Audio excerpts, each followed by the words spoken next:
আসসালামু আলাইকুম ভাই। আপু প্লিজ, থ্যাংক ইউ। আমি একজন বিশেষ চাহিদা সম্পন্ন শিক্ষার্থী।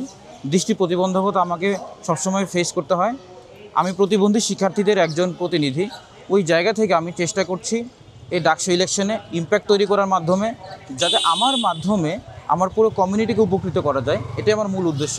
আমার ইশতেহারগুলোতে আমি বিষয়গুলো বেশি করে এমফেসাইজ করেছি, যাতে প্রতিবন্ধী শিক্ষার্থীদের জীবনমান উন্নয়ন হয়, ক্ষুদ্র নৃগোষ্ঠী, জাতিগত সংখ্যালঘু এবং ধর্মীয় সংখ্যালঘু সম্প্রদায় যারা আছে তাদেরকে এম্পাওয়ার করার জন্য, ডাইভার্সিটি এম্পাওয়ারমেন্টের জন্য আমি কাজ করে যাব।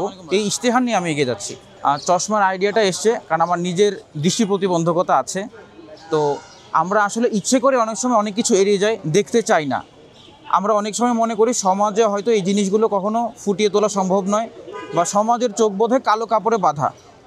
ওই জায়গাটাকে ফুটিয়ে তোলার জন্যে প্রতিবাদ স্বরূপ আমার এই চশমা সদৃশ ভিজিটিং কার্ড ছাপানো, যেন আমি মানুষের দৃষ্টি আকর্ষণ করতে পারি এবং যারা পিছিয়ে পড়া জনগোষ্ঠী বা মাইনরিটি গ্রুপ থেকে বিলং করছে তাদের হয়ে যেন কথা বলতে পারি, তাদেরকে ফোকাস আনার জন্যই, তাদের প্রতি দৃষ্টিপাত করার জন্যই আমার এই অভিনব পন্থা অবলম্বন করা। কেমন সাড়া পাচ্ছি?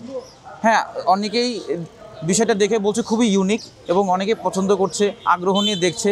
গতানুগতিক যেই লিফলেটগুলো আছে ওই জিনিসগুলো আসলে হাতে নেয়া, ছুঁড়ে ফেলে দেওয়ার মধ্যেই সীমাবদ্ধ হয়ে যায়। কিন্তু আমার কার্ডটা হাতে নিয়ে একটু দেখছে, দেখে তারপর আমার সম্পর্কে জিজ্ঞেস করছে, বা আমার যে ইউনিক আইডেন্টিটি আছে ওই বিষয় সম্পর্কে তারা আগ্রহ প্রকাশ করছে। Thank you.